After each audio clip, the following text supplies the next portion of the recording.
Happy Monday. What's up, y'all? It is AJ Turn Up and Coach Slick in the house with another Bucs report, the aftermath. And may I tell you today, you're going to be in a treat because there's a lot of aftermath that is going on today. But before we get into that, please check out Bucs Report all the time. You can find it on Twitter, YouTube, Instagram.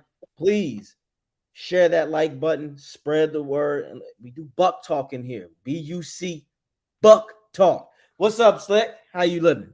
I'm good. I'm kind of trying to unpack these Devin White rumors and all this speculation that was going around. It's obviously kind of been nipped in the bud now, but you never know.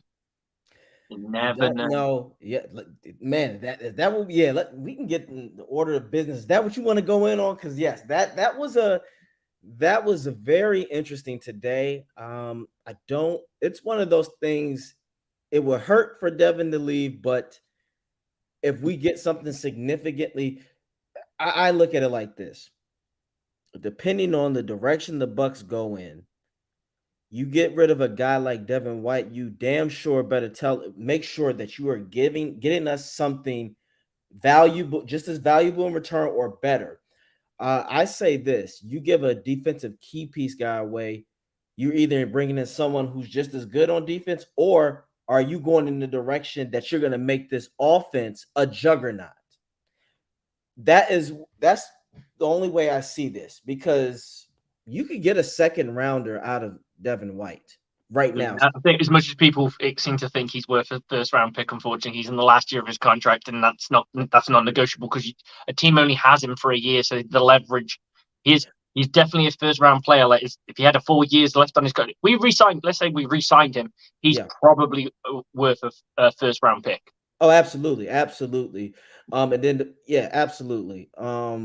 It'd be like this. Let's say if Devin White was like in his 4th year with the Bucs on the Super Bowl run, definitely first round pick. He would definitely, you could actually argue he would be worth a first and like a 4th or 5th round. It would take 2 rounds to get him, definitely. But that also depends how good that first round pick is. Right. First round picks are very different.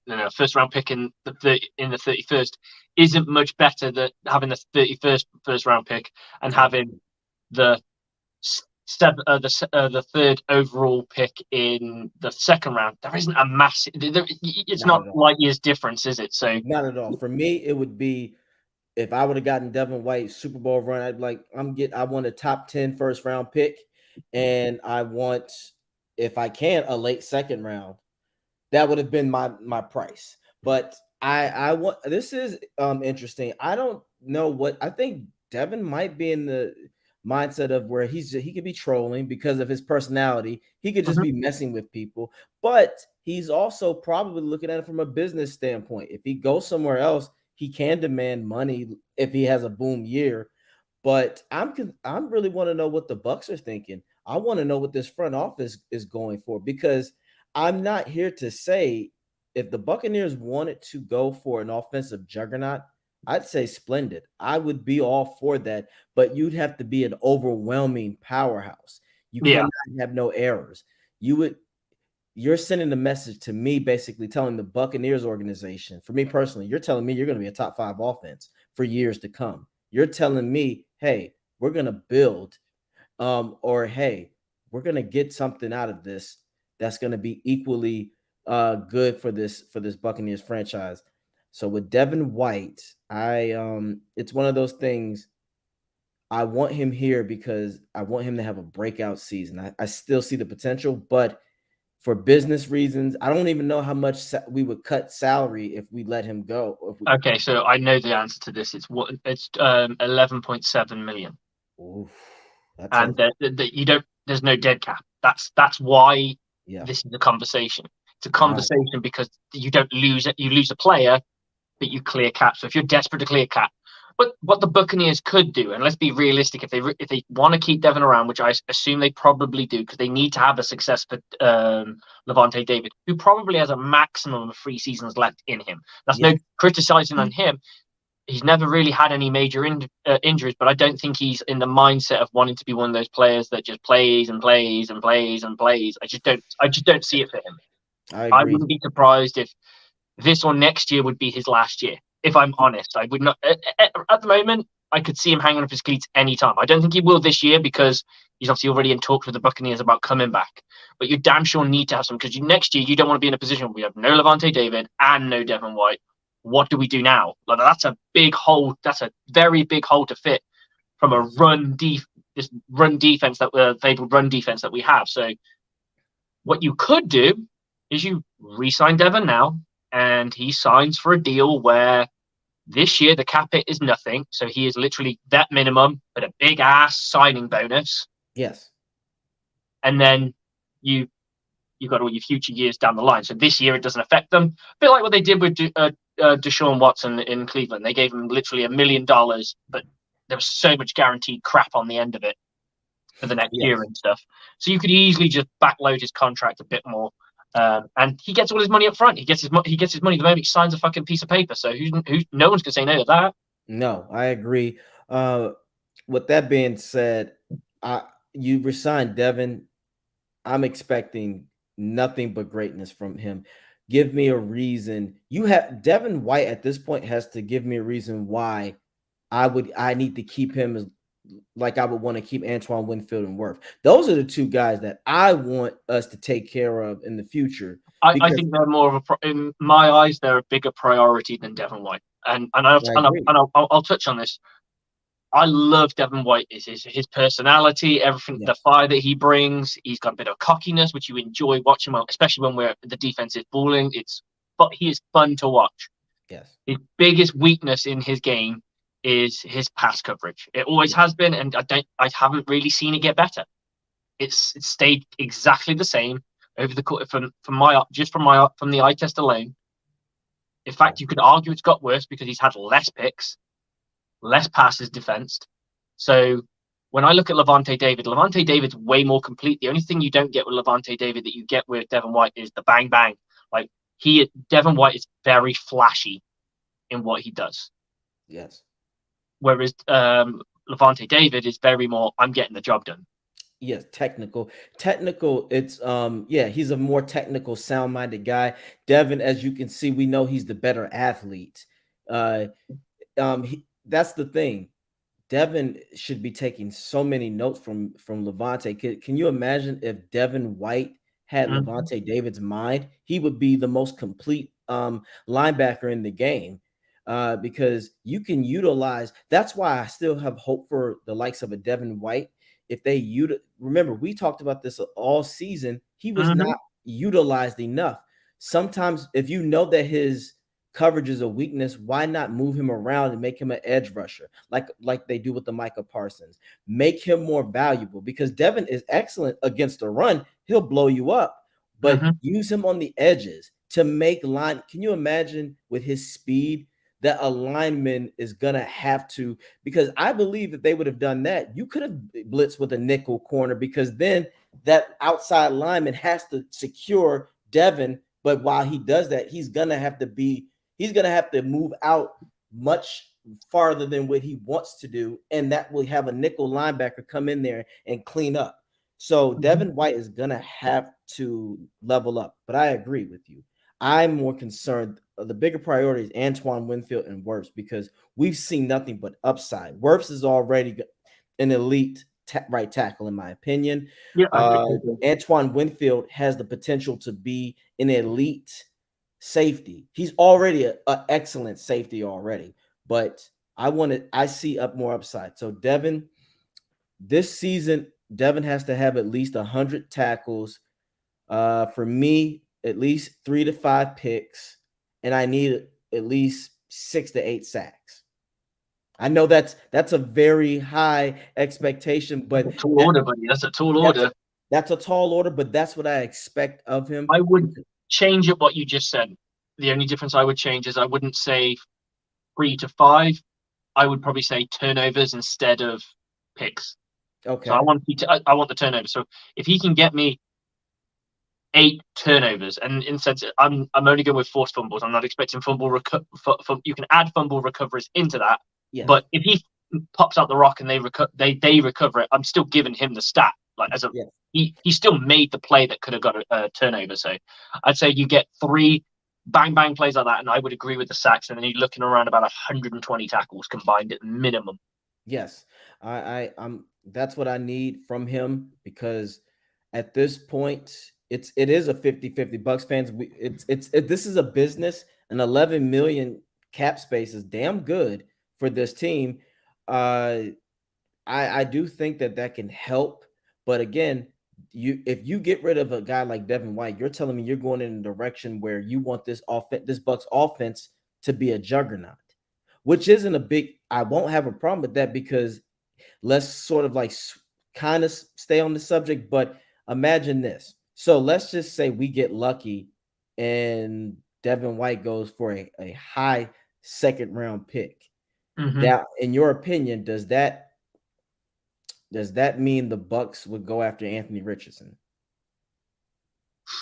I mean, I don't know.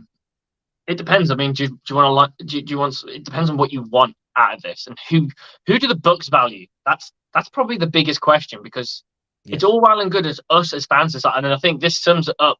Our friends at Bucks Live, who will be Yes. on tomorrow night, check them out. I believe they're usually on about 7 p.m., Yes, sir. maybe 8 p.m.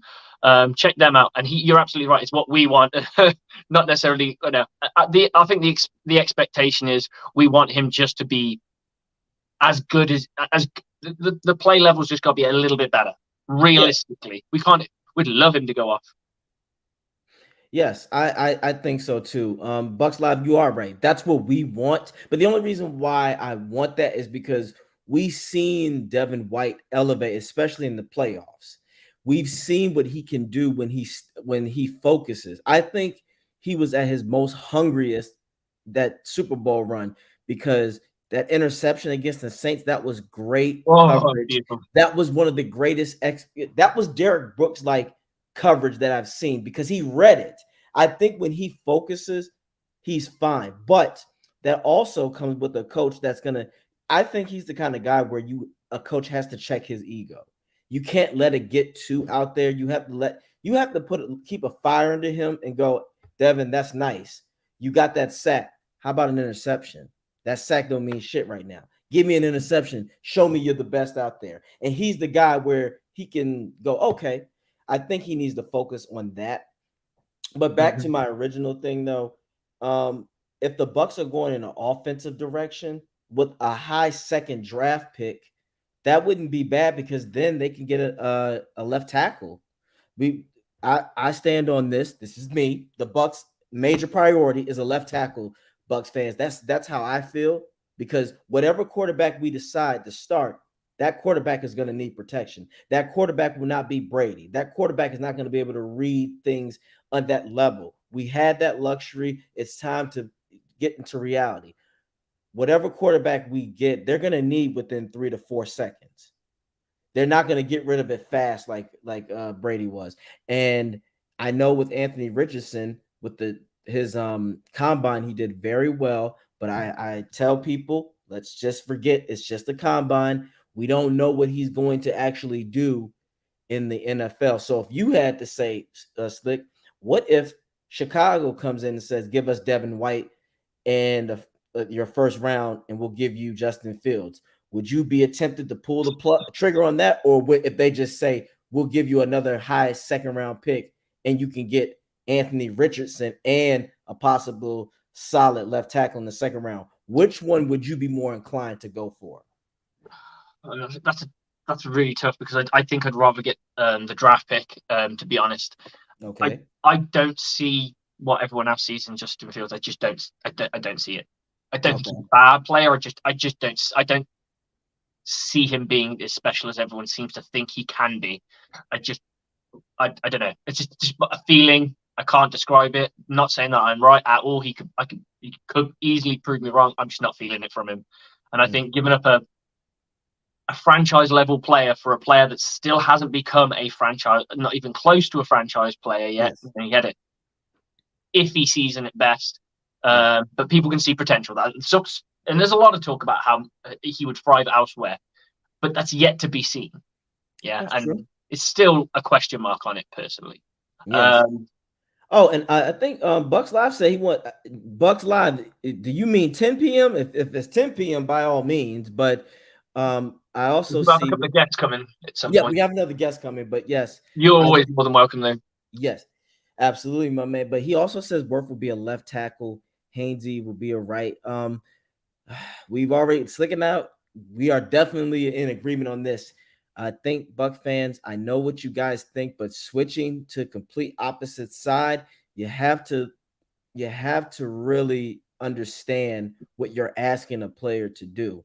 That's literally like the equivalence of telling a right arm quarterback, I need you to switch to throw with your left. That means different vision, different awareness, different type of work at muscle memory. It's not as simple as that. I love Worse. Now, if he can become a left tackle, I then believe he said he's open to it. They he's apparently, open. yeah, they apparently he's been asked, and he said he's open to give the switch. Man, You to put from look, I don't think he needs a camp to yeah, be a right tackle. So why not use camp to see if he can do it? So when you yes, have that, I know they have those shared practices. That's when you're really going to see if he can handle being a left tackle, especially if you go up, especially if you've got a team on your schedule. You schedule to you go down to, you either go up to, or yeah, they come to you, and they've got a dominant. Let's say it was the Raiders, and you're going up against Max Crosby. Yeah, check and see how Max Crosby does against him on the right hand side, and then let's see what he does on the left hand side with him. Them both switched over to the other side, and that way both of you get the benefit of seeing where can you is Max Crosby an end that you can move around, and is Tristan Wirth just as dominant or good enough?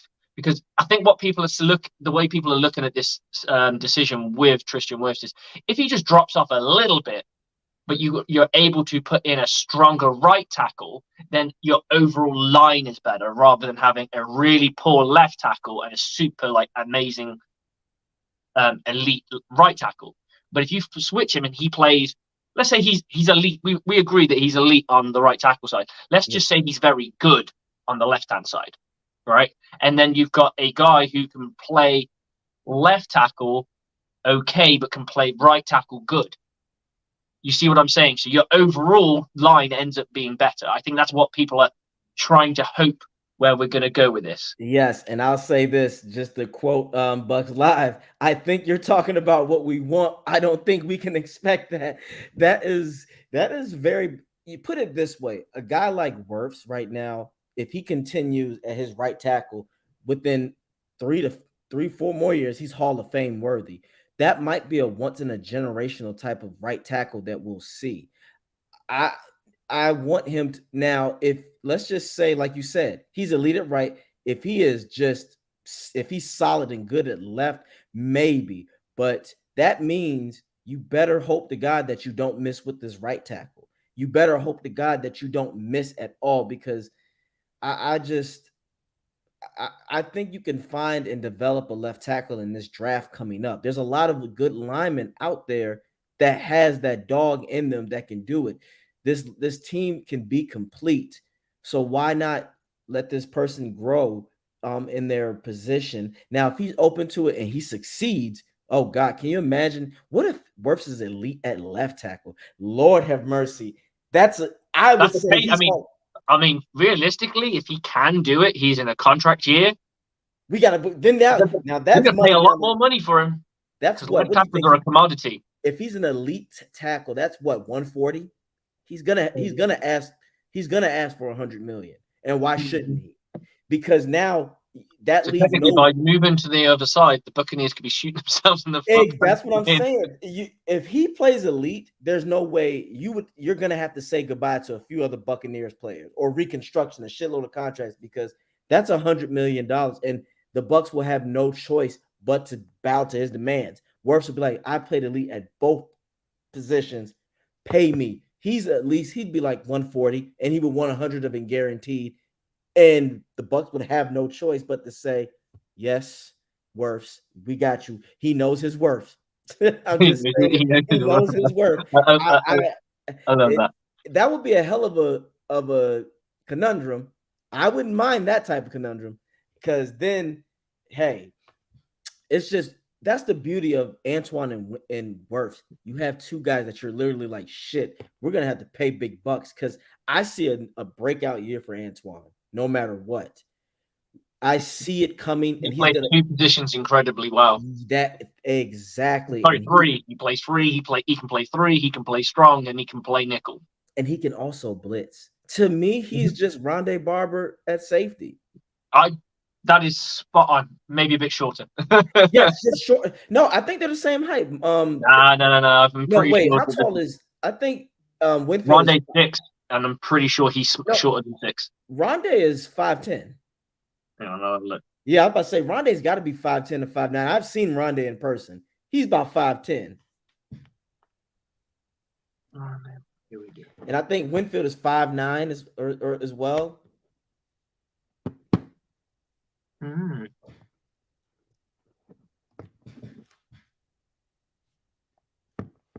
You are bang on, 5'10", spot on.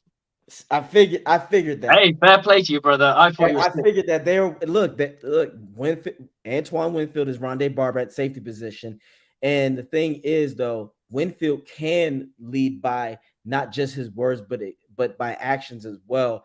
He's a hell of a leader. That was such a steal for us to get him. So those are two good problems that the Bucs will have in the future. I do see Wirfs if he plays left tackle, put his ass in get his name ready for Canton already.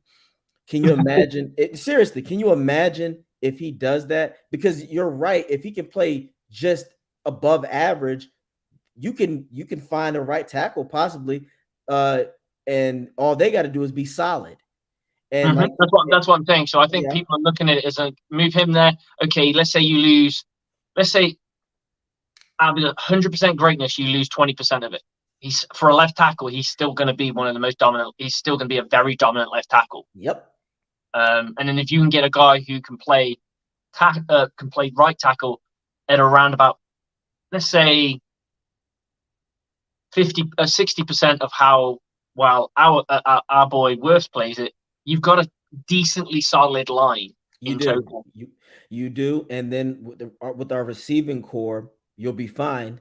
Yeah, and then with the running back situation, that's another thing that people I And you're think spot on with Antoine Winfield's size as well. He's 5'9". I figured, yeah, I figured that. I think it's because I think because he was undersized, and I think you like your safeties to be a bit taller. Corners didn't Sometimes, matter so much but what makes him the reason why I also compare him because to safeties Rondé, you can play in the box as well. So you usually yes, like and he's a the more hell of height you get, the more thicker you can get. a hell of a blitzer like Rondé, and Mm-hmm. because he's Mm-hmm. small, he can get under big guys really quick, and when he makes that tackle, he's low Oh, to the he's violent with his tackling. yeah, he's very violent because he's low to the center. So if that quarterback, he looks at their hips, and by the time they try to move, he's already there and he can make you pay. Sometimes big safeties are good in coverage, but at the same time, when they blitz, all it takes is for a strong ass running back like a Leonard Fournette or Maurice Jones-Drew time to get lower and knock them down. And it takes them a little while to get their momentum. But Antoine he's the exception. You for the most part, you are correct. I usually like my safety 6 foot so they can have a decent length.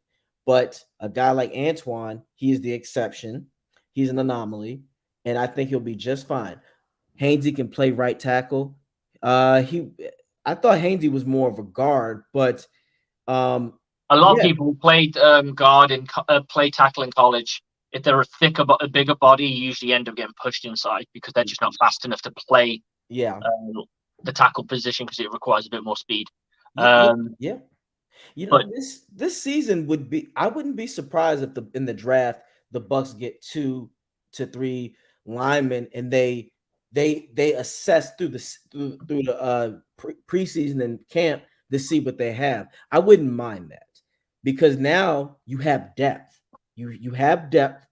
Uh Now again, the running back situation. The only reason I wanted to talk about that, Bucks fans, we're in good hands with the Rashad Whites. Do not get. I think a lot of people were like, "Man, we should get this running back in the early." You don't do that. You can get a running back, a solid back in the fifth or sixth round if you know what you're doing. And we forget Kevin Vaughn is still here. Kevin Vaughn was fine. That was just, in my opinion, that was Leftwich's doing. Leftwich screwed Vaughn up. We don't. You Yeah, have Keyshawn Vaughn was a dude. I really like him, and I do felt too. that he was held back last year. I He thought he could was have had a held better back. season. He was held back to incompetence. And what makes it nice, he's a North and South guy, so he complements Rashad White for the East and Yeah, West. you don't you still get that thumping kind of guy who's looking for That's that right. kind of almost fullback esque, not And fullback right. obviously, For but me, I it, this is how I would do it. Rashad is your East and West well-rounded guy. Get two strong North and South guys, and that third one, if he's not the best runner, the best thing that he can be really good at is pass blocking. Because we want this, whatever quarterback we get, I said it again, they're gonna need 3 to 4, more so 3 to 5 seconds because this isn't Brady. So you want this quarterback to have as much protection and time as possible to make these plays happen. We have a new OC in. It's gonna take time for the offense to get a rhythm. So why not keep your quarterback upright so until the offense gets it right and they click? That is how I want this Buccaneers offense to run. So I say again, with the Devin White situation, you get rid of him, you better be getting a high draft pick or something good in return. And you're telling me this offense is going to be elite in the futures to come. That's how I feel. I like Anthony Richardson. He's a good guy too. If the Bucs could possibly get it, I wouldn't be upset, but I wouldn't just go off of hype because I've seen him in college. I watched him all season. He has his moments, but that deep ball is suspect. It's suspect to me. And the accuracy is different. We have to be realistic. That was college that he was doing that in as well. That's not And going to how did happen they in the do in NFL. college? What's up? How did the Gators do in college this year? We went like 8-6 or some shit. Yeah, exactly, and That's and he's not got good. That's he's got not SEC talent around him. So right. And I'm it's a bit like I don't know. An SEC quarterback couldn't put it together. I'm not sure. I'm not sure. well, SEC, we already know we're not.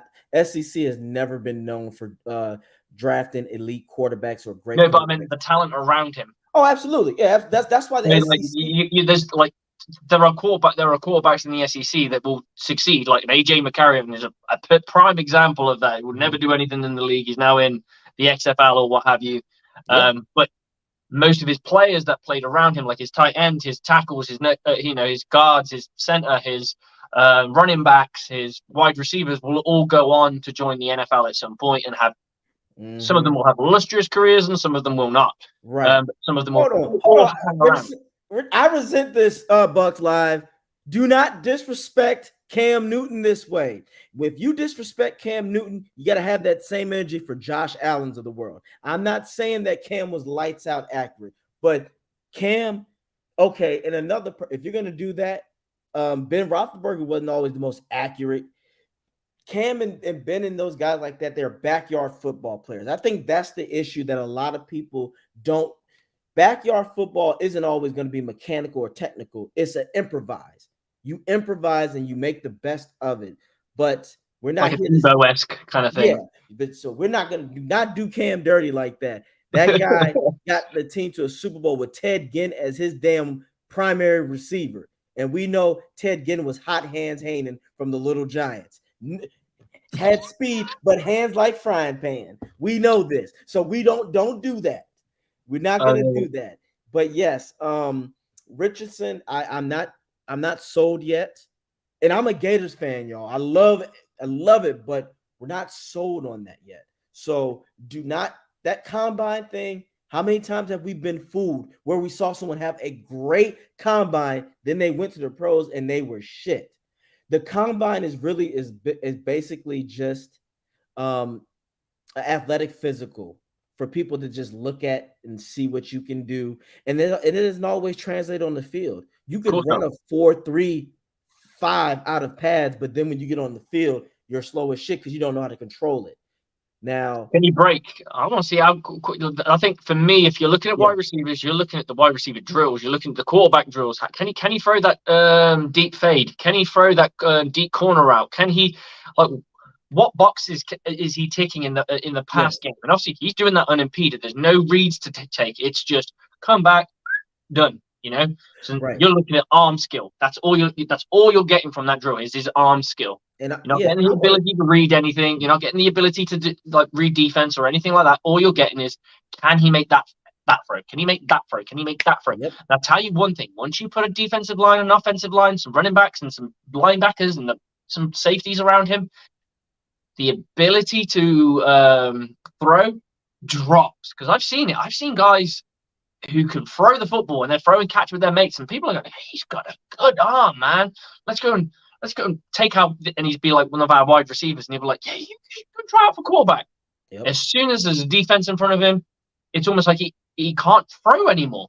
Yeah, it's like a dude who can make a jumper when nobody's in their face, and then when the hand is up, they go from Reggie Miller to Dwight Howard. So I got you. But we got a guest in the house. We got a guest. Let's bring him on. Do I bring him in? Yes, sir. Bring him Further ado, we're gonna bring in a guy who's been in the game, a guy who played at that level, who was that guy, who played with fellow Buck legends.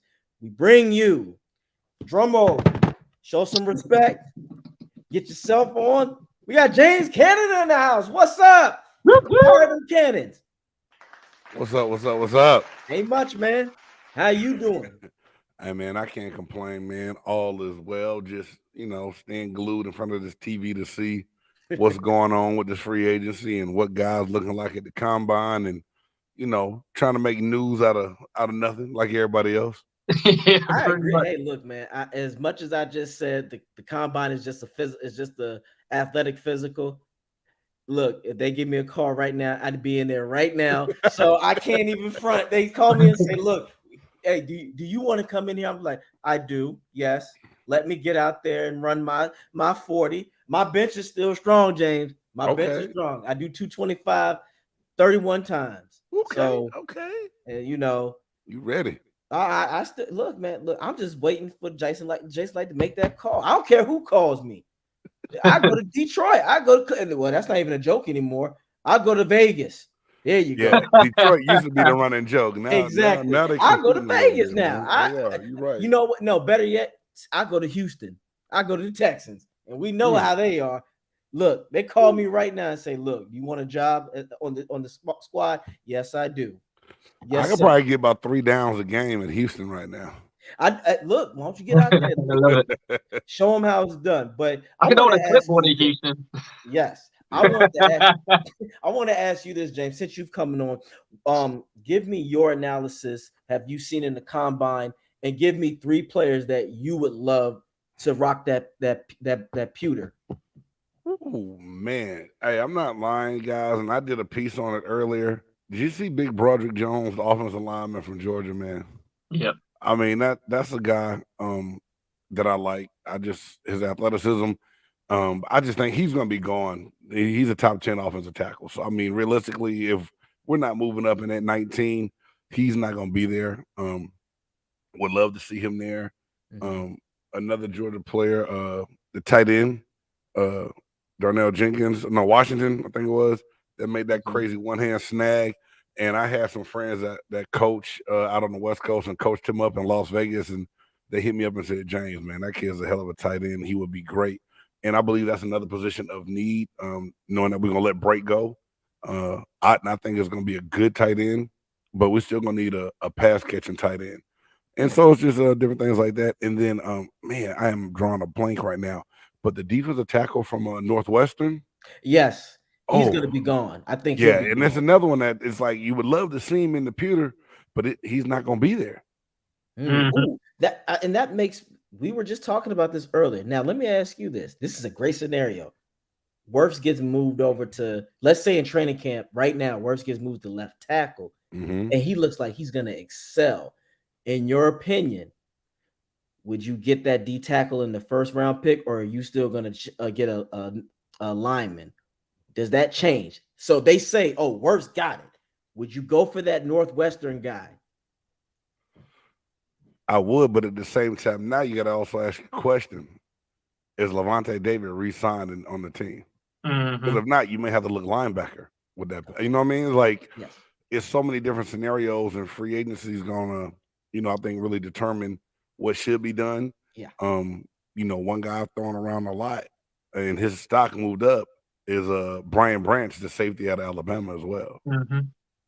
So it just, I think it just really depends. Like me personally, I'm always gonna say go D line, and people gonna always tell me I'm probably crazy, but I'm biased. You know what I'm saying? Like, I don't think you're crazy. know, I don't think you're crazy. I think you've got to look at the positions of need. We're losing, in theory, 2 D linemen, Yeah. 2 D, 2, 3, 4 DNs. That's what we're losing. So they're technically lighter tackles. You could argue. They're more like a free tech and can move around. Right. They're not pure noses. That's position of need. That's got to be sorted. I mean, more than likely we're going to get Golston back because he's the cheaper of the two. Right. And he's been around, so I assume he has a house in Tampa. So uprooting and moving somewhere else is probably not something he wants to do. It's easy to stay where you are. Right. He's been earning good money so far, so may as well continue it. Right. But you still got to get somebody. Yeah. Yeah. Man, you're right. And it's a position of need. There's a couple of different guys out there I like. And someone I think you can get later rounds that would be a quality pick. Have you guys seen Moro Ojomo, the defensive tackle from University of Texas? I like him. Yes, I like him. I like him. I've seen him. I do want someone because in your opinion, would you consider Vita a better run stopping tackle or a better pass rushing tackle? I consider Vita a better run stopper, but he every now and then he'll hit you with that burst and get to the quarterback as well. Right. I'm still interested to see how Logan Hall will transition into his second year and having to play a little bit more. Yeah. And can Joe Tryon Cheyenne get it done on the edge? I mean, so realistically, we still need an interior and an edge. Yes. With this type of defense, the way we play, Ajomo with his motor, he can probably play in that 4-eye, not all the way outside, but be able to play along, in the middle somewhere and get things done. And then you still got to think about, who's available on the edge and who's going to be there, and in those rounds. Yes, find a sleeper. I agree. Now, would you say this? You get a pass, like a pass stopping, like a sacking type of tackle, you can really shake things up on defense because then when Vita's resting, let's say if we get a edge rusher later on, now you have depth to where I just think for JTS right now, if you put too much on his plate, he's not going to deliver, and he gets gassed really fast. That's fair. So having someone with depth, it might take the pressure off of him where he goes, okay, now I don't have to really worry about getting toast tired fast. I got somebody else in there who can consistently. Can you imagine if we had 2 JTSs? Like with potential. I'm not saying that's necessarily a good thing, but in depth that could be because one of them are going to be able to strike somehow. Right. Like how do you, like I like the interior thing, like you're saying. It is because the battle is won in the trenches. Right. I do want somebody. We do definitely need a defensive tackle to assist Vita. That is our guy. We want to keep him around. Now, if you had to go when it comes to, let's say if we don't sign Levante, what linebackers would you be looking at? Ooh, and that's the next position I'm about to start working on because I really hadn't looked at that linebacker class the way I need to. I think my hope is I'm pinning my hopes on Levante David. And that's kind of what I was thinking. I think if I look at it, I've tempted fate. Like if I look at it, I'm always saying goodbye, and I don't want to do that yet. Because like in the one mock draft, I just did my first mock draft, and I did have us going with a linebacker in the 6th round. Yeah. And it's Carlton Marshall out of Troy, and really because he could come in and be a special teams player and a relief player. But I mean, as far as like immediate impact, ready to start and play, he's not that kind of guy. He's not that caliber guy yet. He might. They say he's a sideline to sideline player, but he's a little bit undersized and is going to have to learn, put on some size and learn the NFL game. So as far as like, the early impact linebacker, I'm really gonna have to start tapping into some resources and seeing what's out there because that's one position that I just really haven't looked at all. Jack Campbell seems to be the big name on everyone's that you could go and get because he had a good combine Yeah, I need someone just from with. Iowa. I want more. I want a speed guy who can do pass coverage because we need that. We got the rundown pretty good, but give me something speed, like you said, sideline who can do coverage. Now that's a great question, James. How do you feel about trading down and collecting assets?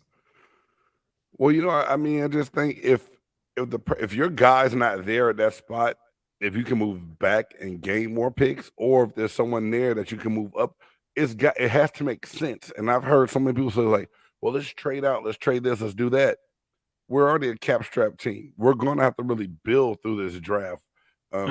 Light already said we're not getting a lot of big name guys. We'll go get some situational free agents that can help come in and contribute. But the names aren't going to knock your socks off. They're not going to be sexy. You know what I'm saying? You're not going to get those sexy names. So I'm all for moving around if it's going to help you get the picks you need to get the players you need to really build. And that's what a good scouting department does. That's what a good front office does. That's what great GMs do. They find the pieces that they need, they move, they get it, and later on, because like last year when we traded, a lot of people like, oh my God, why we trade out the first? Because we still saw a person of value, a position that we needed in Logan Hall that we could get in the second, because who we wanted in the first was gone, and it made sense, and it will work itself out. I believe in our front office, so I'm all for it. If the right person is later, trade back. If the right person's a couple things up, but you can't give up a lot to move up in the draft, and then don't have some of those later picks that you're going to need to help fill those holes on that roster. Right.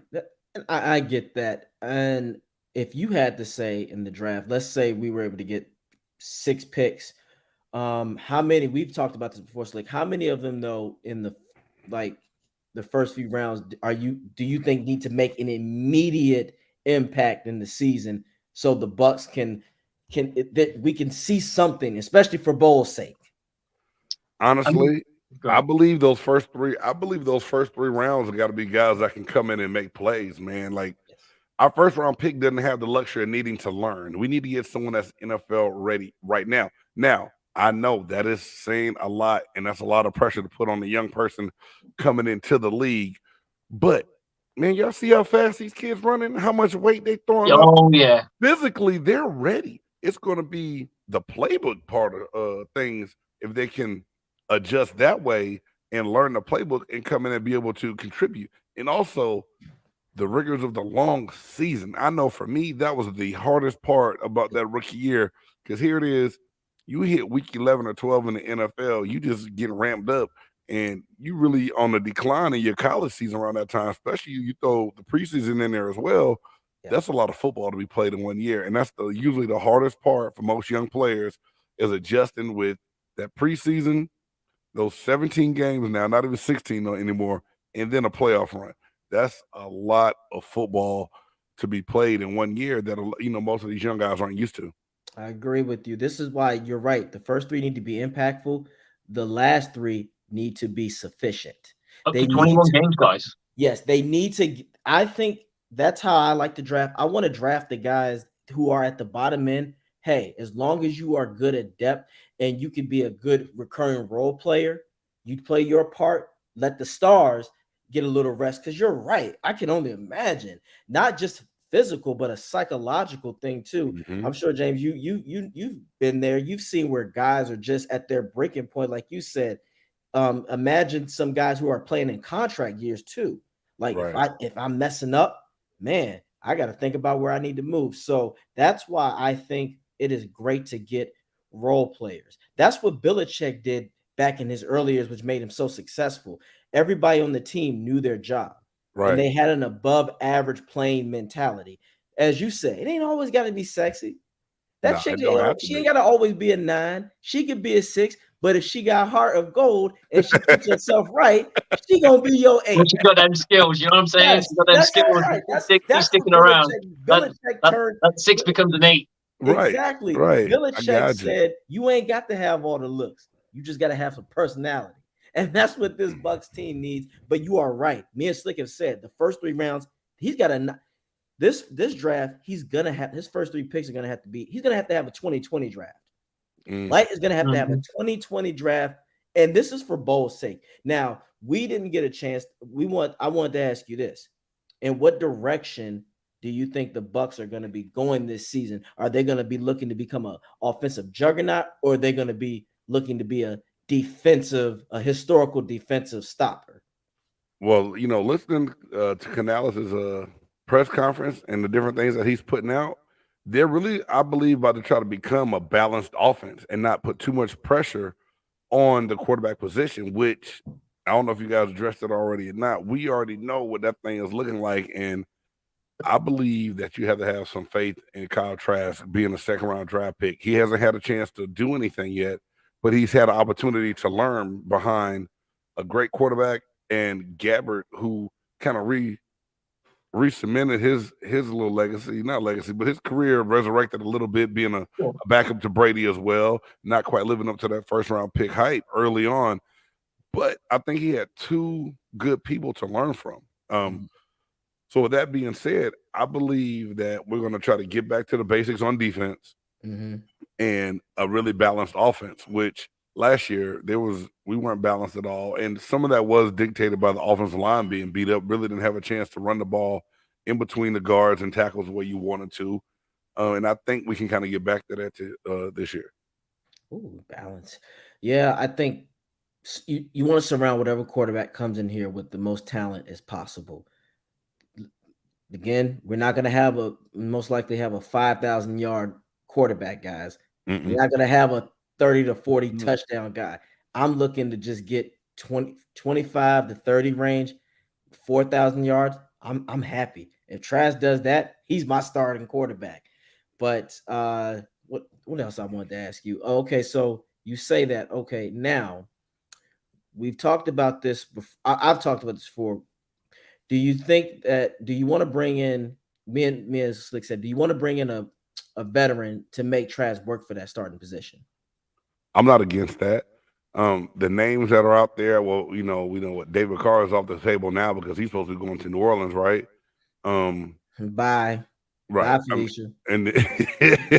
But I'm just saying. All of a sudden now, was it someone said to me, it's like, nah, he's just a white Jameis Winston. I was like, okay, fair enough. Wow. Okay. We was salivating. Some people were salivating for him, but nowadays he went to the tank. Look, I had a good think about this, about the whole Derek Carr situation. And let's face it, he was the Raiders. You can talk about his coach as much as you want. He still plays quarterback. He had arguably the best wide receiver in football. He had the bow cow running back this season, and his tight end isn't poor either, and he couldn't get it done, and he got dropped. So I'm not saying let's get all the bells and whistles ready for Derek Carr. Oh, no. But he is an above average quarterback. So, right. But I mean, like you guys, if you ask the question, would I mind a vet coming in? No, but it's got to be the right vet for the right price, and who is that? And my thing is, when I was asked earlier, and right when the season ended, I said if I was going to go after someone that I didn't think I would have to break the bank on, I said Jimmy G. I thought he's somebody that can come in and give Trask a battle, but be able to, play if he had to. But then now all of a sudden I'm seeing Baker Mayfield's name come up, and I'm like, pump the brakes. I don't get excited by that one at all. Maybe he could do something. I know they like mobile quarterbacks in this Canela's offense if he can have it, but I'm like, it's got to be the right guy that can come in and that's willing to play his part, that doesn't have that doesn't want it to be all about him, and play within the playbook of the offense. Yeah, Gardner Minshew. Right. Ugh. That guy is as honorable and he looks coachable. His stats aren't actually that bad. He was on a terrible team. Flick, who'd you say? Gardner Minshew. Oh, Gardner Minshew. I wouldn't be I wouldn't be mad. I wouldn't be mad at that. He just played like his last name, and I know that doesn't make sense, but damn, I love the fact that he's Gardner Minshew the second, and his dad isn't Gardner Minshew. He plays like his name. It's Hey, AJ, like, we know it's the mustache that did it for you, dog. The one time he came out with the crazy yes, mustache, you just it's couldn't like do it no it's such more. a. And I'm about to say DMV terms. This is for the DC, Maryland, Virginia folks. This is a slang we use. He's such a gump. He has such a gump presence, and that's a state of being. You can't change that. But but as long as my most important thing, and I know I'm selfish, but damn it, this is the best offensive weapon we have. I just want whoever we bring in, Mike Evans has to be the priority. Mike Evans is your priority. I think people are scared. Oh, he's 30. No. Mike Evans has no injuries. He's still within his prime years. You want the main priority is to get that man at least 13 to 50 to 1,400 yards this season. He's the guy that's going to get Godwin open. He's the guy that's going to get Otten. He's the priority. You want balance? Give it to that man. He will bring you balance. Right. That is the most important thing. We cannot have a scared quarterback because when Evans suffers, the offense suffers. That's just what is your take on that, James? How do you feel about that? I 100% agree with you. I believe that Mike Evans is top 5 wide receiver in the league. I mean, I'm okay. I might be a stretch. I go ahead and say 7, maybe not. It's not. He's Jay, top, that's not a stretch. But He is top 5. He's top 10. Top 5. Okay, and he can get it done. And you still have Godwin as well with him, so you still have a 1-2 punch like no other. That's why I'm like, find that other piece in the tight end position. We can get a third receiver to help somewhere along the line, or even someone young, draft one late that could come in and make a play, and I think we'll be fine. But I totally agree with you. You have weapons on the outside in Evans and Godwin. I love Rachaad White as a running back. We're still going to have to add another piece in the backfield, but with a healthy offensive line and the way Cannida says he wants to run to set it up simple, it should be a pretty good recipe for some success in our division. Absolutely. And you can, man, Evans can do that. Now, Bucs Live made a slick comment about Evans' hamstrings are worse than my grandma's. I bet, hey, look, it doesn't keep him out forever. I like the fact that he's never had a big injury. Exactly. And Right. James, I tell Never you this, had a big injury. Soft tissue. All he's ever had is soft tissue. And those ratings came out for the Buccaneers, where they ranked in all those things. And one of them was like, I think it was like the condition, not the condition, the recovery staff or something like that was considered not that great. So maybe that's something the Buccaneers need to look at fixing. Well, their line fell apart. So yeah, I'm looking at what the hell's going on with this conditioning coach. Why everybody knees knocking? I'm like, look, somebody needs to get fired. But no, James, he is top. Evans is the top 5 receiver. He just doesn't get the recognition. One, because he's not a loudmouth diva, and you know that that doesn't bring controversy. And second, this man had Mike Glennon and McCown throwing him the damn ball, and he still produces.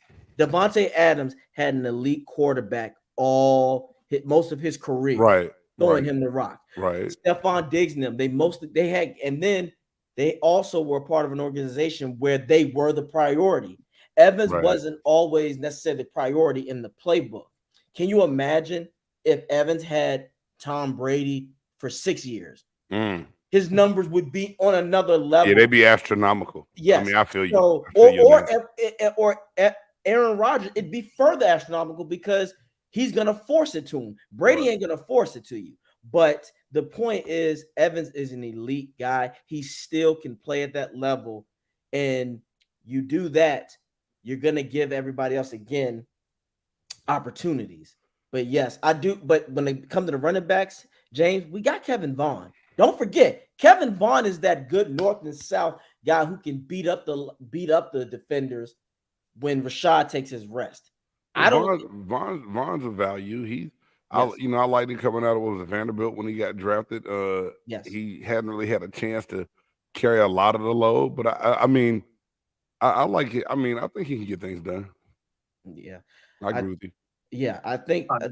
Offensively, we just need to get the line together. And in a quarterback situation, don't make him do more than what he needs to. Again, feed to Evans. Evans, you are elite. You're the best offensive weapon that this team has ever had. So I think we'll be just fine with that. I just don't think that we need to panic right off the rip. And I know it's easy, I believe, to panic, especially at the quarterback position Yes. when, you have Tom Brady as your quarterback for 3 seasons. And now it's like, hey, man, what are we going to do? We got to hurry up. We got to go get someone. And, the Buccaneers knew going in, if Brady was not to come back this year, they knew the plan was going to have to be, I think, all along, go with Kyle Trask because they knew where they were money-wise. Yes. So it's just like, within the organization, there's a lot of things that go on that a lot of fans won't know about. And it's always been like that. So you got to kind of believe that they plan for it. They believe that he can get it done.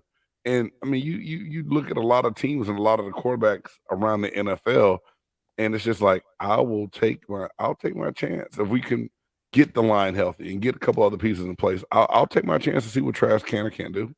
I mean, some people had him rated really high, 3 years ago, 2-3 years ago when he came out of Florida. He was rated like the 6th best quarterback in that draft. So, I mean, give him a shot to see what he can or can't do. I agree. And also got to remember, guys, we're going to sign 4 quarterbacks. The team's going to have 4 quarterbacks on day 1 of preseason. They're going to have at least 4 to 5, right? There's going to be an undrafted free agent. There'll be somebody drafted, and there'll probably be 2 free agents. One will probably, I'm guessing, and this is just I reckon it's going to be Drew Lock and somebody else with Kyle Trask, all competing. Who's going to get the job? Cards on the table. Let's go. And the best man will win. Drew Lock's name is coming up a lot now too, because he has that connection, and I'm not there. I'm not there either, but I can see. I'm not sold on it. I can see the team going in that direction just to see. Go get somebody from the XFL. No, yeah. Hey, never say never. Somebody from the XFL. It would be smart to bring probably the best quarterback from the XFL to your training camp. It would be smart. It doesn't hurt you to bring in, that guy to a training camp to see what can happen. Yeah, absolutely not. It won't hurt you. Look at Kurt Warner's. You might find a Kurt Warner there. You might find somebody who's hungry. Those guys who come from them smaller leagues are hungrier. This sometimes they might have and they might bring something new to the table that you never know. But that is just that. We'll see. I'm rolling with Trask right now. That's who's on the roster. Who's on the roster. We have to roll with him. Yes, but they're in option B. It doesn't exist yet. Until someone gets signed, no one can side with anyone. It's Trask or bust right now. Until it's like Canale said. He said we go with what we got right now. Kyle Trask is the starter because Kyle Trask is all I have. The moment that changes, then there's no point in.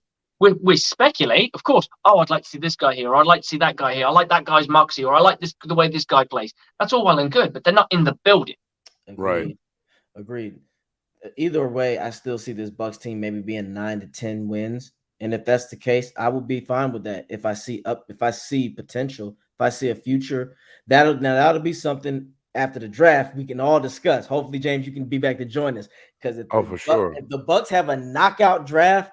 I'm not gonna lie. I'm gonna be back on here with the alcoholic beverage.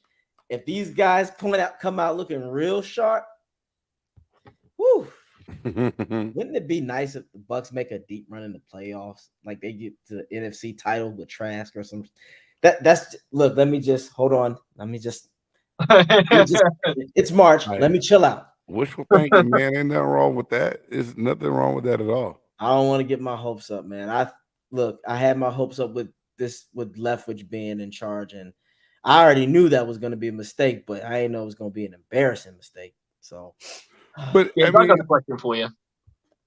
How do you? We're talking about quarterbacks and the quarterback position. How do you feel about the Buccaneers taking a quarterback early? And I'm not saying maybe first round pick, but maybe in the second, maybe the third round. I mean, depending on who's out there, a third round could be someone like Hendon Hooker or somebody like that. And that's the name I like. Yeah, someone wrote that on a Bucs group I'm a part of the other day, and I hit him with the double thumbs up because I believe Hendon Hooker, if not hurt, he would have been on a lot of people's higher up on a lot of draft boards. So he didn't tear his ACL late in the season against South Carolina. He has a strong arm. He has a great IQ from what people have said. Accuracy. He doesn't have to play right away, but someone you bring in and you get him later, it doesn't cost you as much, and you give him a chance to recover from the injury, and then see how he picks up on your playbook. It's not a bad or a stretch at all. No, I look at that guy. Something about the touchdowns and the interception ratio. I was like, wow, that's pretty impressive. You know, for what he's done on paper and stuff. I'm looking at it from on paper because I don't really follow Tennessee, so I don't really know what they do. And college football in my country is not as followed as the NFL. It's a lot easier to get hold of the NFL than it is because there's a lot more games of college football. Okay. So it's really difficult to follow one said team. Gotcha. So we just get a plethora of games. So we get Alabama a lot. Okay. Because it's Alabama. But we usually get like each time slot, one game. Oh wow, okay. So we get each time slot one game.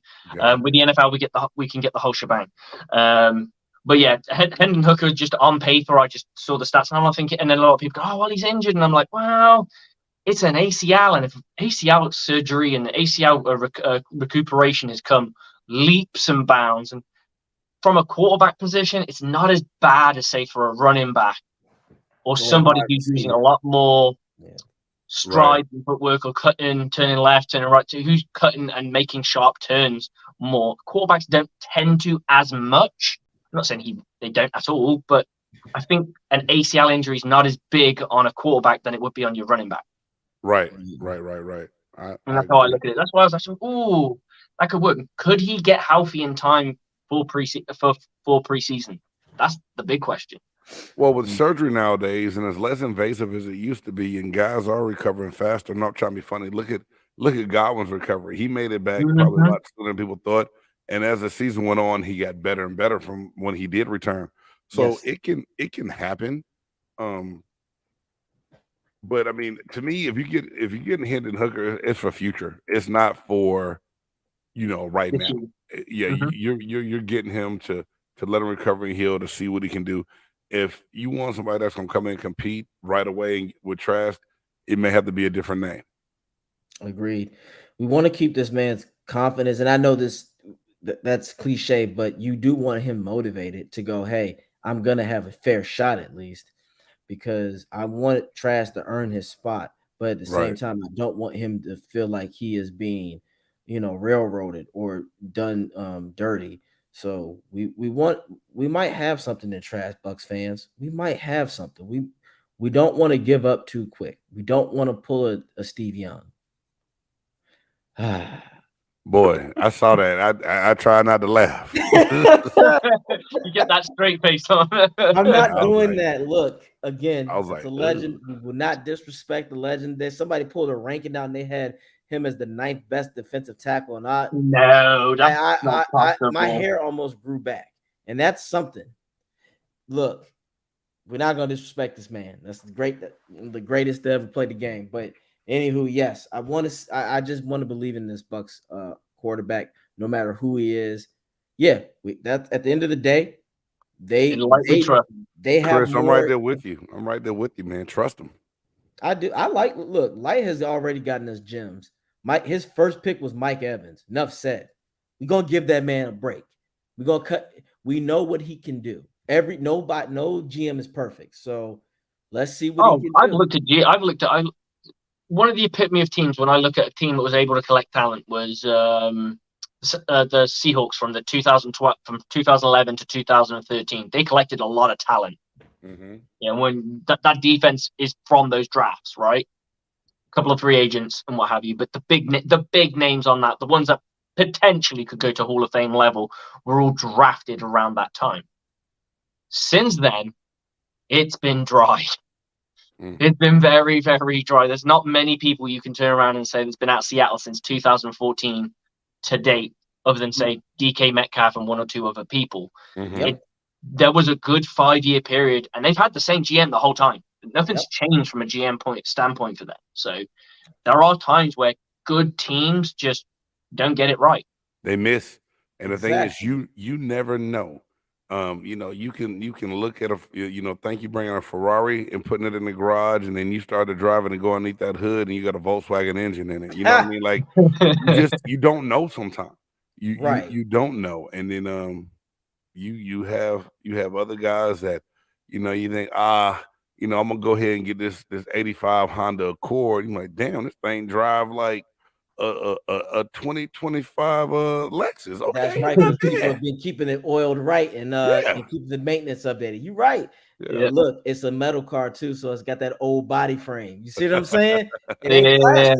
It ain't Yeah. plastic. I get it, but yes, I get it. Wait, hold on. I think we got another person in here as well. Slick.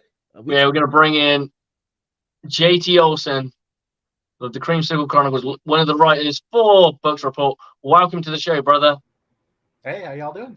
We're What's doing happening? good. It's a full house. I love this on Monday in March. This is true March madness right here. I can dig it. So, what's been James, if you going? need to go, let us know. Yes. I'm still good right now. Yeah, Oh, I'll let you know when awesome! I gotta Hey, get out of here. So let's it's get this. Let's keep this going then. Even better. JT, I hear you have a beautiful little mock draft for us. Yeah, I wrote it up pre-combine, so it hasn't changed a whole lot with the athletic testing. But Could I might you tweak do it a a little bit. pre-combine version and then the tweaks that you might have made? So I think it's pretty much the same at the top. I mean, Mhm. two things we know about the Bucs in terms of who they draft early on. It's always an elite athlete. For 7 consecutive years, Jason Licht's drafted a player who has a 9 or higher RAS score. It's the relative athletic score. Basically, they're in the 90th percentile or higher at their position. Okay. 7 straight years. So we know he's going to take a great athlete, and we know he's going to meet with him by the combine. See, this I didn't know. This is like stuff. I love it. Keep going, JT. That makes perfect sense because Devin White, an exceptional athlete. Yep. Antoine Winfield, an exceptional athlete. Wirfs, an exceptional athlete. That guy jumped out of the damn pool and he was like 300 pounds. That's great. That's actually good. I just thought of it. JT, that's That's great. When you went the RAD score and stuff, I was like, damn, did he? This guy's done his he got that research going on. Yep. So those are two things I know the trend says they're going to do both those things. Get a great athlete, interview a guy at the combine. 5 consecutive years they've done both those things with their first pick. So one guy who I had in this mock draft, even before they did the combine, my first pick, Broderick Jones. Broderick Jones, James, I heard you were talking about him a little earlier. I absolutely agree about Broderick Jones. He is awesome. I just think he's going to be gone in the top 10 though. But I mean, if he's there to me at 19, you jump on it. I mean, the things that guy did at the combine, and like I said, I did the piece on my Big Games Peter perspective that Broderick Jones was definitely somebody that the Buccaneers should consider.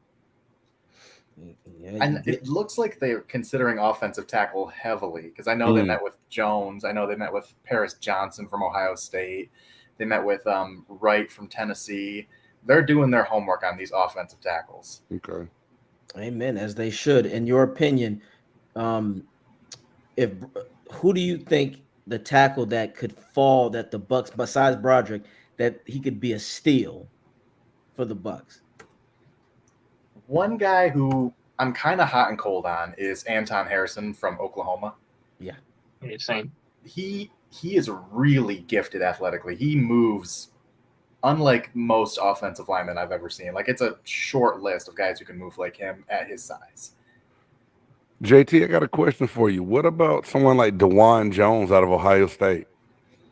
I like DeJuan Jones. He's huge. He's like 6'8", 375, and he moves really, really well at that size. He's like a building. And I was like, he reminded me of oh my God, what's my guy's name that used to play for Chicago back when we played him?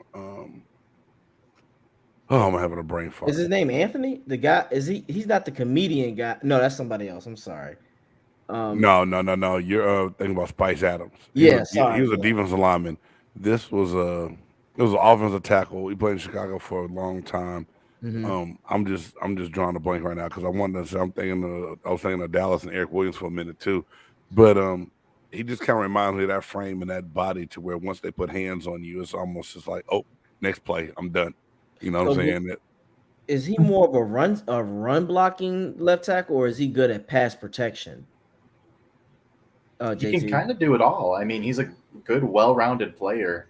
I mean, you would expect a guy 6'8", 375 just to be a straight mauler and, a little clunky in pass pro, but he's fluid, dude.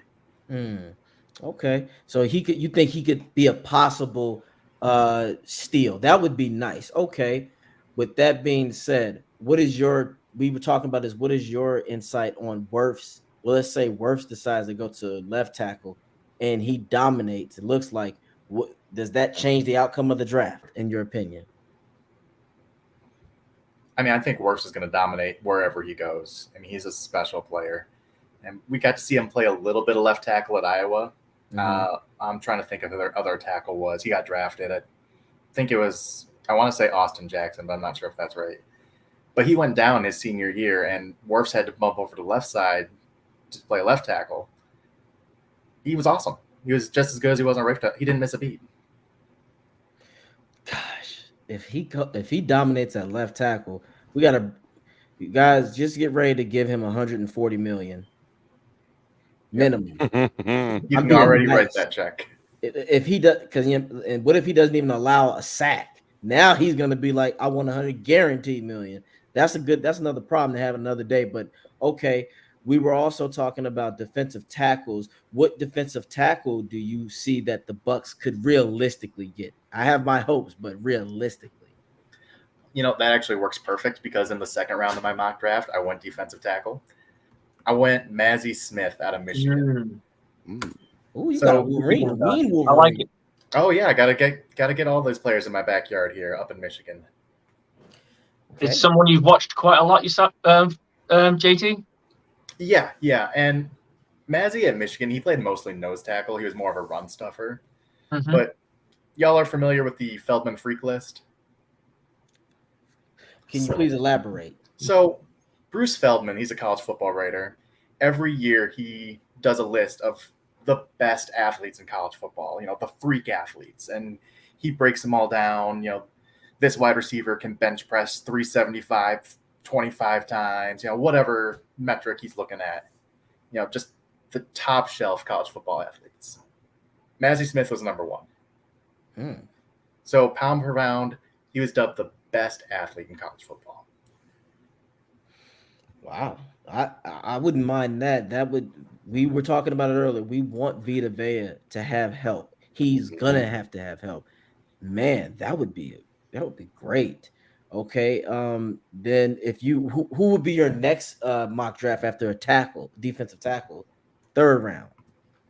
So third round, I went with cornerback because, don't know what's going to go on with Jamel Dean, Sean Murphy-Bunting. I really like the talent that Zion McCollum has. He's a really good athlete himself, but he just looked so incredibly raw last year, which, he came from Sam Houston. You knew it was going to be a big jump. You knew he'd be a year or two of development. Mm-hmm. Oh, but, yeah. That's just a bet that I want to hedge. So I was looking at IU Blue Kelly. And he wants to be a Buc. He said, apparently did an interview and he actually said he wanted to be in Bowles' scheme. I'm sure he does. He's a legacy. His dad was Brian Kelly. And James, did you play with Brian Kelly? Yeah, Brian Kelly and I got drafted the same year together. Nice. Yeah. So I talked to BK not too long a while back when I went out to Las Vegas. That's where he lives now. So you're probably very familiar then. Yeah. He was that dude in that Super Bowl run. Didn't he lead the team in interceptions that year with 8? It was something freakish because that year he balled out. That's when I left and went to Indianapolis with Tony. But Kelly was a big physical corner that could put hands on and was not afraid to stick his face in there. And it was just he got after it. And then it's funny because I'm like talking to guys now, they kids getting ready to get drafted. You're like, man, remember that little boy run around everywhere, man. This is nuts. Right. If he can play like his dad, I want him there. The Buccaneers need physicality. That means no cushion coverage. Slick nose. James, you already know I hate cushion. I hate it. I want every scheme, dude. Everyone does it. I want somebody to slap. I want my corners to slap box the receivers at the line of scrimmage. But that's just me. So a corner. So if you had to really, JT, in your opinion, Dean is gone or Sean Murphy, which one you already feel like it's just going to be too hard to hold on to? It's got to be Dean. He just played so well last year. The market's going to be hot for him. I know I live up here in Michigan. I hear Detroit radio. They're talking about him. He's the big corner on the market, and there's going to be a lot of teams with a lot more salary cap Yeah, they say he's the favorite on the. They said he's the highest rated defensive back on the free agent market this year. So someone's gonna throw a lot of money his way, man. He And gone. not only that, you've also got to take into account the way Bowles talks about SMB. He sees them two as almost equals in his own opinion. Every time I've watched him talk about SMB and Dean's, oh yeah, they're pretty much the same player. That's what he said multiple times. I can see everyone's eyebrows raising. I can see everyone, huh? But look at it from the moment we draft him. He's been the one that starts. It's Dean who comes in when he gets injured or plays poorly, comes in for a bit, and then SMB will come back and take his role. Yes. It's only been this year that's just passed that he actually took the role and took it by storm and controlled it. But they were asking about him. He says, "I see them doing the same kind. They can do the same kind of things." And he even said he thinks there's even more upside to SMB than there is Dean, in his opinion. Well, if Dean is gone, that's going to be a lot of pressure for SMB. That's some money you got to spend, and you got to remember he's the cheaper option out of the two, so he's the one that, for a cap strict team, it probably makes the most sense. Mm-hmm. I agree. So maybe that's just coaching talk. Going, yeah, we're going. They're the same player. Pay him the least. Exactly. Well, from what I don't want to speak it in existence, but at this moment, Dean, it's been a pleasure for you playing with the Bucs. Get your money, man, because Detroit would actually be a good fit for him. So. Yeah, Detroit needs a lot of defensive help, and their offense is really, really fun to watch. Ben Johnson, he's one of my favorite coordinators in the league right now. I was really impressed with what they did last year. Mm-hmm. So yeah, when JT, in your mock, when do you see the Bucs getting the edge rusher? You know, I wasn't able to get an edge rusher in this version. I got one in my original mock, my 1.0, and I think that was a day 3 pick. I think I picked Thomas Nkoum out of Central Michigan. You know, the Bucs have a pipeline straight to Mount Pleasant, get Central Michigan players every other year, it feels like. Sean Murphy-Bunting, Luke Gedeke. This is just the next one. You know, Thomas Nkoum, he's a big body edge. He's got some bend to him. Mm-hmm. Yeah, we were talking. We want depth. Now, in your opinion, how many of the draft picks got to be home run hitters? How many? Which rounds do you feel like they got to be immediate impact players? I think definitely the first 3. First, second, third round, and they got to get a running back on day 3 who can contribute. See, look, everybody in here, look, Bucs. We need to be speaking on ESPN. We smart in here. Everybody that said the first 3 have got to be knockouts. Yes. In your opinion, though, which position out of those 3 that needs to make a dire impact? Like, hey, when you get on here on this team, I need you to make an impact by at least week 3 or 4. I think ideally it'd be offensive tackle because you just have no one in-house there. I mean, Smith is gone. Wells is injured. He won't be back.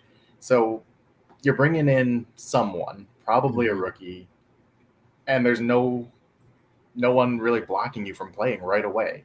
So you really have to hit the ground running for whoever this quarterback's going to be. Mm-hmm. Yes, I agree. Left tackle is going to be that. It just depends on what works. But yeah, damn. I really do hope that we can get those first 3. I say defensive tackle. The reason why I say that is because I think we're getting to the point now where Vita's he's not old, but we want to keep him durable and we want to keep him fresh. They're gonna have to win at the line of scrimmage, especially if the run needs to be solid. And that means I want rotation because James said it earlier. Vita has the potential to be a dual kind of threat. So imagine him being out a couple of plays and he has the energy to get to the quarterback. That could help him. He could have a breakout season where he gets at least almost 10 sacks. I think, but the reason why we didn't last year is because we didn't have enough people. Logan Hall he wasn't ready for that. So that's why I think I want the defensive tackle to come in and already saying, okay, guys, Vita, he's going to help Vita damn near become a defensive player of the year type of stats. We need that. To me, I want the defensive tackle to really take control and turn this game around. Because right now, Shaq Barrett is not going to be completely healthy until week 10 or 11. JTS is still going to be JTS for now.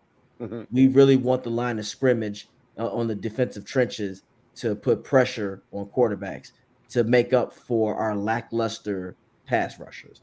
That's just me. Yeah.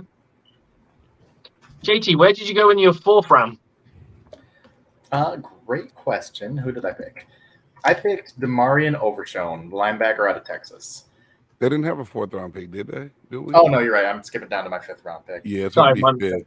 Yeah, and see, because that's where I put an offensive lineman and an edge rusher in the 5th round. What made you pick that guy? Honestly, he's just different from what they have in house. KJ Britt, he's an old school kind of thumper between the tackles. Overshone, he's fast. He's athletic. He's kind of tall and lean. He might be a guy who can be one of those big nickel kind of defenders, kind of a tight end matchup. He's not a great tackler, which is part of why he's going to fall to the 5th round. But if you can utilize him in a specific role, covering tight ends, rotating in, on passing downs, Bucs need that. They need depth. They need special teams help. KJ Britt is just too limited to be a good rotational linebacker in this, 3, 4, 5 wide receiver kind of league. I agree. We said that earlier. I want a coverage linebacker this time because now I'm hoping that if Devin sticks around, you can utilize him and move him around. Levante, fingers crossed, he comes back. He can mentor the future running backs. I think this year Levante comes back. I would want him to be a mentor role and really hope the players rally around him because Slick said the best he has 3 years left. I think he only has one more solid good year to where he'll be like a playoff caliber, and then the rest will just be him collecting checks from that. I'm not saying he won't put in the effort, but yeah, this is to me Levante's last year being like super good.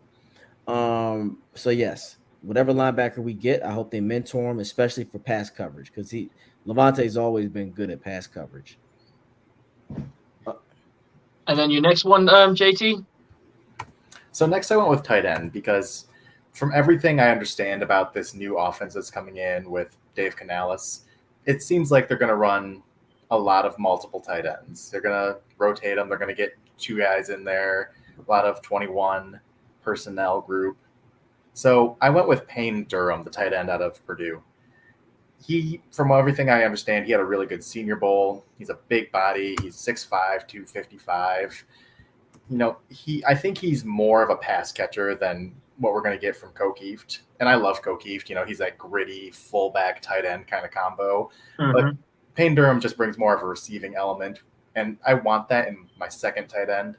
So he's just kind of that tight end too, who can be more of a weapon than I think Kokieft can. And I believe, James, you got to go. You got places to be. Yeah, I got to get ready for early work day tomorrow, man. So, hey, man, appreciate y'all having me on. Fun like always, and whenever y'all want me to drop by again, man, y'all just let me know. Absolutely. Yes. Let us know where we can catch you, brother, and what you've been up to lately. Yeah, I've been. You can catch me on YouTube on Big Game Sports Buzz and Big Game Entertainment. I've been dropping games, Pewter Perspective. I just did my mock draft 1.0. I'm getting ready to start working on the second one here, and just anything and everything Buccaneers. When I get a chance to talk about it, that's what I try to do. Excellent, awesome, man. Thank you for coming time. on. Hey, thanks guys for having me. All right.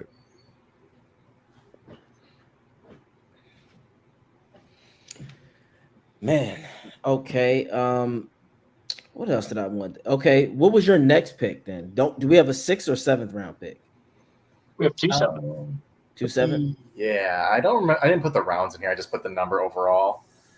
So with pick 181, I went with Puka Nacua.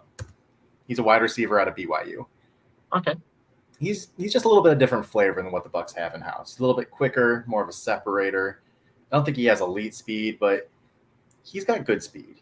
He's not the big body that Evans is, and he's not the tough over the middle catcher that Godwin or even Russell Gage is. But I think he can separate with quickness and agility, and the Bucs need a little bit more of that. Okay. Now, yeah, I wanted elite speed. He might not have the best hands, but the first season, his duty is just to get separation and draw coverage to where Other they people will can't get jam open. him. They have to play a cushion coverage to where the other receivers. But I do like him too. He is elusive and he is quick. He could be really good for maybe a crossing route. He could be good for a quick out route, depending on what quarterback we have. But that's great. What was your last pick? The final Bucks guy that is going to be fighting for that. We got like 3 more picks. Bucs Yeah, have a ton of late round picks. Damn. I know it. Victory. Do you know how hard it is to do a mock draft when you've got like 5th, 6th, 7th round picks? My God. I just use those algorithms, draft engines, and that's it. Look, we can't even afford all of those picks. We probably gonna be able to keep at least 5. Like, realistically, out of all the players we pick up, JT, how many do you think we're really gonna be able to keep just for financial reasons? Honestly, I think we'll be able to keep all of them because they'll be cheaper than a veteran.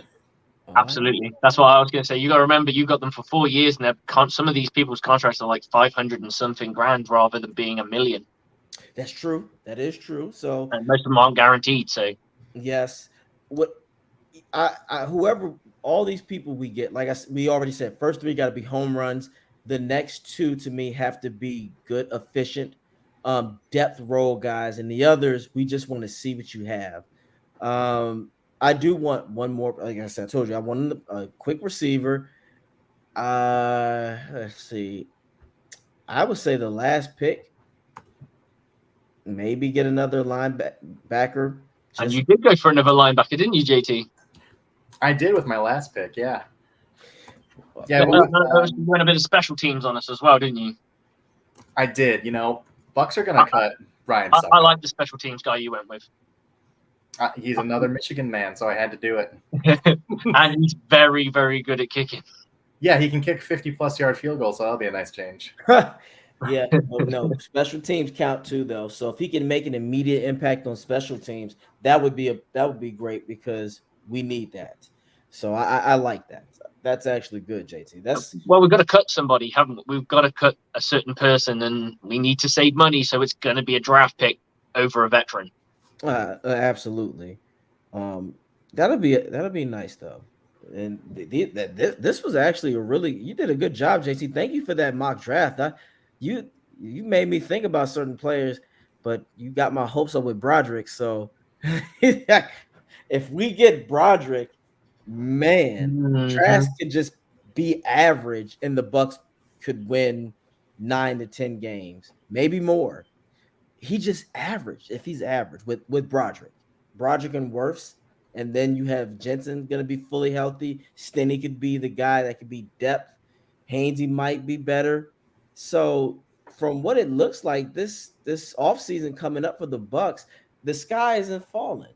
I think people just got wrapped up with the fact of Brady. Yes, that's a big step decline afterwards, but that, for all we know, that could be a blessing in disguise for the Bucs. Having someone new, we're having fresh ideas. We're going to see where this is going. Would you be shocked if this Bucs team became a 11 to 12 win team? I think that many wins, I'd be surprised, no matter who the quarterback is. But I think 9 or 10 is well within the realm of possibility with whether it's Trask or a bridge quarterback. Yeah, I think it's very doable. Mm-hmm. Yeah, we also got to take in consideration if the defense can play top 5, I say 11 to 12 wins is not out of the question. But that's a stretch. Yeah, the problem there is all of our big losses are coming on the defensive side. Yes. Levante potentially, Jamel Dean, Akeem Hicks had an underwhelming year from what I was hoping, but you don't know who your starting 3 tech is. All the safeties aside from Antoine Winfield. This has to be Todd Bowles' best coaching year. Defense. Oh, agreed. Absolutely. He has to keep that defense We're not drafting. No, we're not drafting the kicker. There's one in JT's mock draft, so we will be drafting one, just not maybe second round. I was gonna say this is Jason Light. It's not a matter of if; it's a matter of when. Mm-hmm.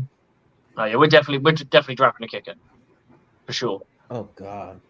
I mean, we drafted our punter in the 4th round last year, so That actually was good, though. That was good. That man, hey, good job, Jason. He made up. he made up from that last kicker we picked up in the second good round. lord, yeah. That was one of those Jason's WTF moments, but he hasn't had many of those, so I cut him some slack. Exactly. Was there anyone else on your list that you changed, and who did you switch out? So I kind of go back and forth on who I would ideally want first overall, and 19th overall, first for the Bucs. And I mentioned earlier that they're always going to be an elite athlete, and they're going to be someone who interviews. So there are 3 guys who fit that mold who I really want for the Bucs. And it's a combination of Roderick Jones, who I went with in this draft, Brian Branch, the safety Alabama. I think he's going to be a dynamic player in the league. He's a great tackler. He's versatile. He can play the nickel. He can play over the top. He's really like a more physical Antoine Winfield. He's just a Swiss Army knife like that. Okay. And then the pipe dream is Christian Gonzalez, the corner out of Oregon. I think he's the best corner in the draft. I don't think he's going to be on the board when the Bucs pick. But if I could have a dream scenario, Gonzalez would be there for 19. I like that. That would be interesting because then him and Carlton Davis complement each other. That could be, yeah. And with Bowles, if he doesn't do it with his scheme, he can make the best of it. So that wouldn't be too bad. I like that. I liked it. But Broderick would be the dream. Broderick is the dream. I'd be very happy with any one of those 3. I would have no qualms at all. You'd be fine. I would. Let's say all 3 of those people are taken off the board, and the Buccaneers have an offer to drop 5 picks and gain a 3rd round pick. Would you be open to that? I would. I think the difference in talent between late first and mid to late second is not very big in this draft. This is a very deep draft. I don't think it's super top heavy, but the depth in it I think is really good.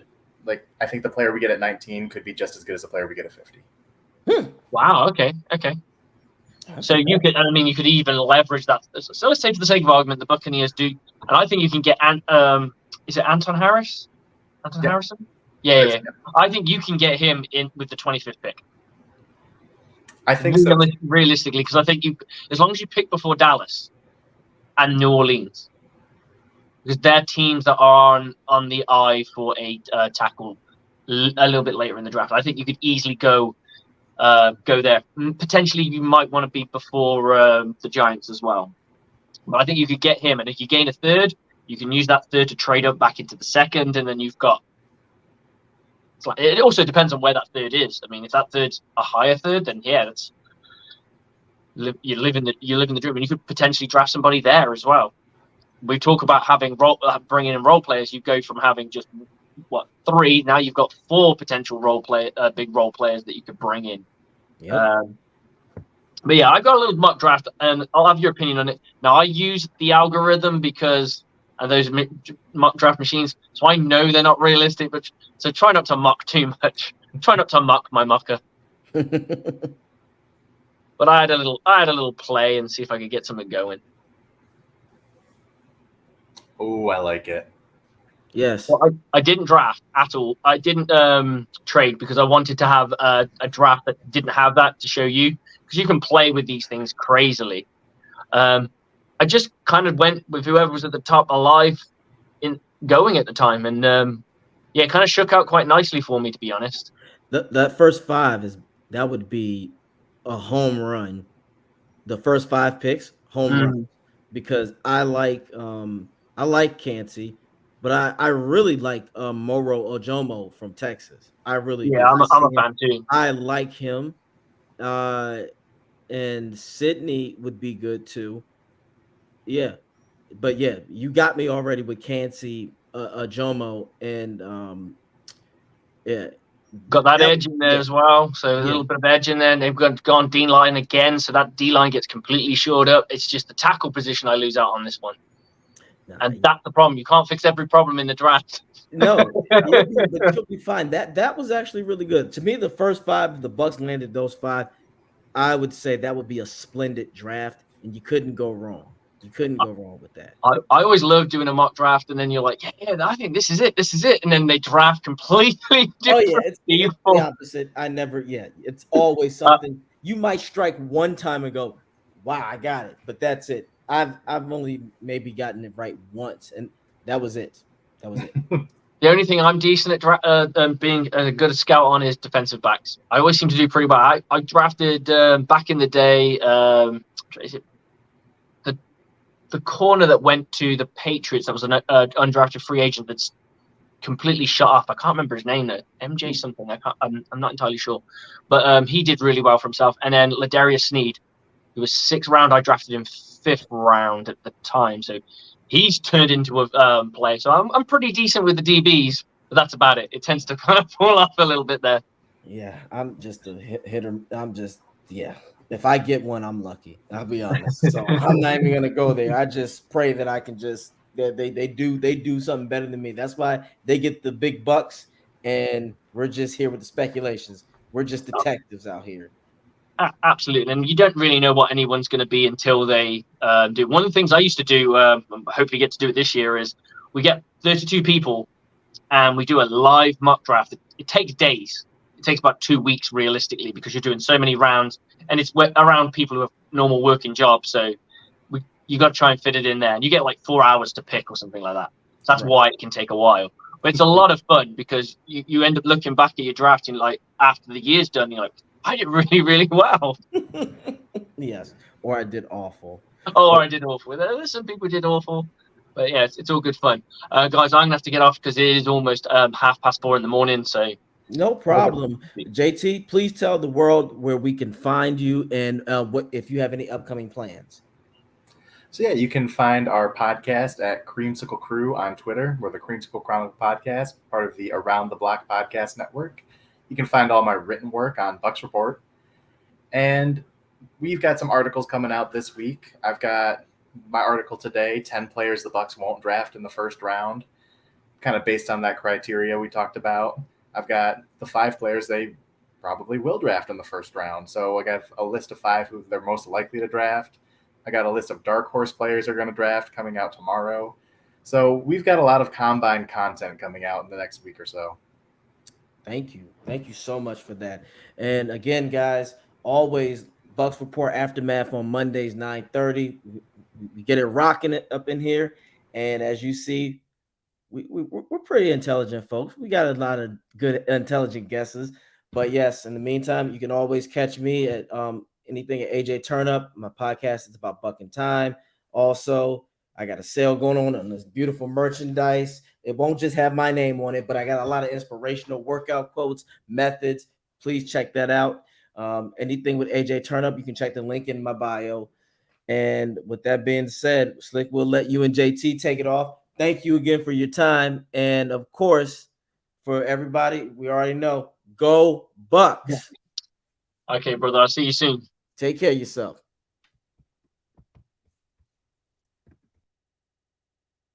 Okay, guys, that's pretty much the end of the show. I got to go to bed because it is really freaking late over here. Didn't expect this one to go as long as it did, but it's all good fun when you're chatting Buc football and what can be in the future. We do have Bucs Live tomorrow. I'm pretty sure they go off at 8 p.m., I'm guessing. Check their stuff out. They'll be unpacking their thing. They are phenomenal. So, and then on Thursdays we have NFL Edition.